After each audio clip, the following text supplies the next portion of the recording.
کہ پیارے آقا अलैहिस्सलाम ने इरशाद फरमाया, रजब में एक दिन और रात है, जो इस दिन का रोजा रखे और रात को इबादत करे तो गोया उसने 100 साल के रोजे रखे और 100 साल शब बेदारी की। और ये रजब की 27 तारीख है। हदीस पाक में है कि रजब में एक रात है कि इसमें नेक अमल करने वाले को 100 साल की नेकियों का सवाब मिलता है।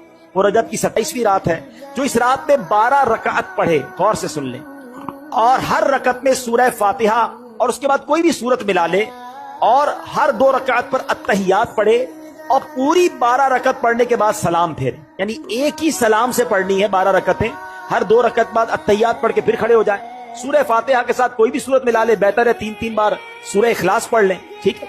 अब जब 12 रकतें पूरी हो जाएं तो फिर आपने 3 तस्बीहां पढ़नी है।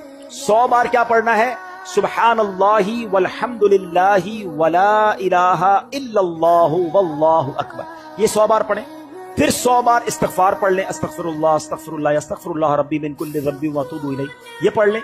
और फिर 100 बार दुरूद पाक पढ़ लें। जब ये वजीफा कंप्लीट हो जाए तो नबी पाक फरमाते हैं, अपनी दुनिया और आखिरत के लिए जिस चीज के बारे में दुआ मांगेगा और सुबह को रोजा रखेगा, अल्लाह पाक उसकी सब दुआएं कबूल फरमाएगा, सिवाय उस दुआ के जो गुनाह के लिए हो। माज़अल्लाह अगर कोई अपने गुनाह के काम के लिए दुआ करेगा तो वो कबूल नहीं होगी। अल्लाह पाक हम सबको अमल करने की तौफीक अता फरमाए, आमीन।